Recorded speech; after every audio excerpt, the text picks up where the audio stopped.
Eu trabalhei na Petrobras de Venezuela em 2004. Olha Eu só. estive por lá uns 6 meses, então também conheci bem e na época que a Venezuela ainda É prosperava, né? PDVSA. Eu trabalhei direto, eu fui para lá como gerente de vendas, depois eu fiquei gerente de operações da parte de registro elétrico.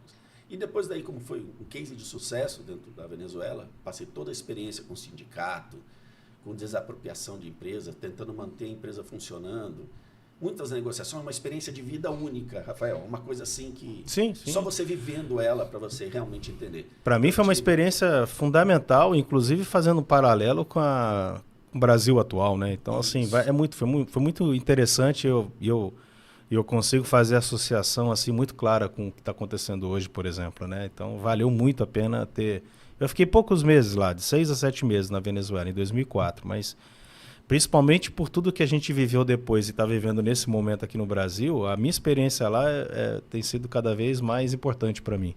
sem dúvida. Aí eu tive a oportunidade de ir comandar o Chile. Fiquei como country manager em Chile, que Na foi uma época que o Chile experiência. também era um baita de um país, né? Que ano que foi isso? A gente foi para o Chile em 2014. Eu morei no 2014. Chile também a trabalho, né? Em 2011, pouco antes de você. Ah, Mas que também era um país prosperando cada vez mais, e né? aí você vê o contraste da economia de uma economia mais liberal, onde você tem as coisas funcionando, e um lugar onde o Estado está pesando sobre as pessoas. Então é essa experiência que a gente começa a ter e Perfeito. começa a discutir O entre os Chile, empresários. economicamente, era o melhor país da América, na Sem época, em dúvida. 2011, né? Você não via carro vamos supor, né? Trazendo para a nossa realidade atual, você não via carro de 50 mil na rua, era só carro de 100 mil na rua, né? E além de tudo, o Estado não pesa. Lá você tem um imposto único, né, que é 18%. Então lá Uhum. você tem a oportunidade de ter um. Você pode ter um BMW, você pode ter qualquer carro, porque você paga 18%.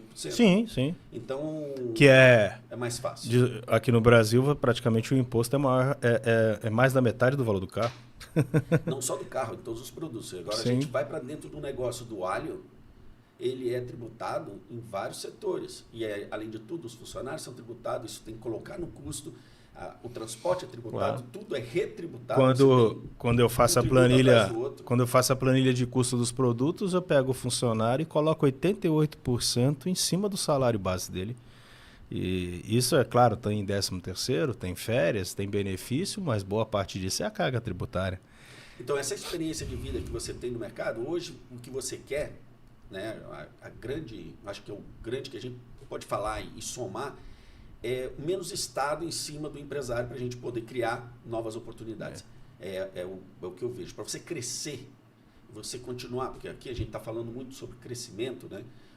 A gente controlar o nosso negócio, a gente está falando sobre isso, esse é o objetivo, né? E depois você vai crescer. Como crescer? Para crescer você precisa que o Estado dê uma folga para que você possa Sim. empreender. Porque quanto Se o mais Estado não atrapalhar, já ajuda muito, né? essa é a verdade. Basicamente isso. Essa é a verdade. Então, aí voltando, eu trabalhei na região do Chile, Argentina, e aí voltei ao Brasil antes da pandemia. Meu pai, infelizmente, deixou a gente, foi ao céu. Minha mãe, que é a sócia, ficou Então faz sendo. até pouco tempo, porque a pandemia foi 2020.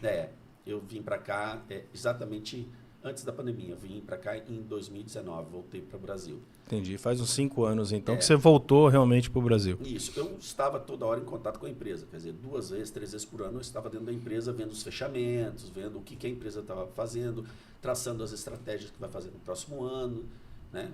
Entendi. Continuava sempre estando dentro da empresa. Só que daí meu pai deixou para minha mãe uma parte das cotas, né?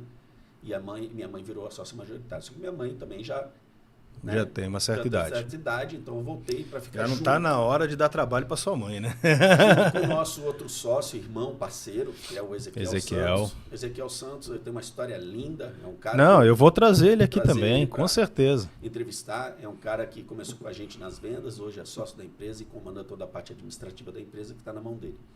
Não, você tem uma sorte danada de ter um sócio como ele. Sem dúvida. É o cara que cuida do financeiro e eu estou agora me dedicando mais a novos produtos e abertura de mercado. Resumindo, essa experiência internacional me trouxe onde nós estamos hoje.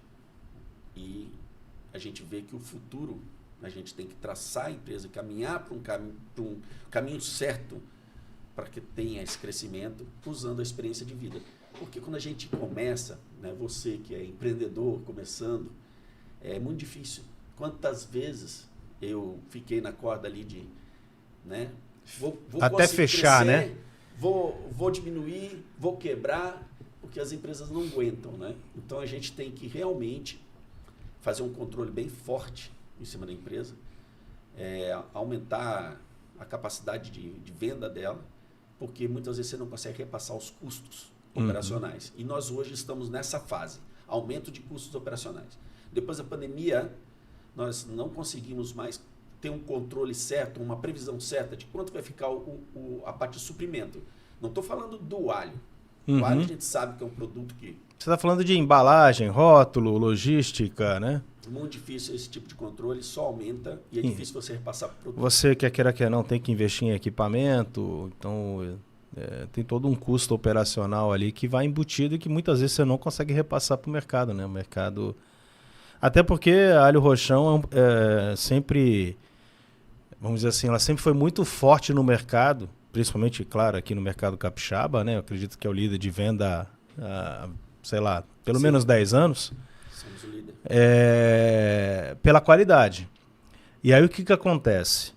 Para você entregar um produto de qualidade de fato, não pode ser barato. E aí vem os concorrentes, inclusive de fora do estado, quer dizer, eles conseguem vir de fora do estado pagando frete muitas vezes mais barato do que o Alho Rochão que está aqui dentro.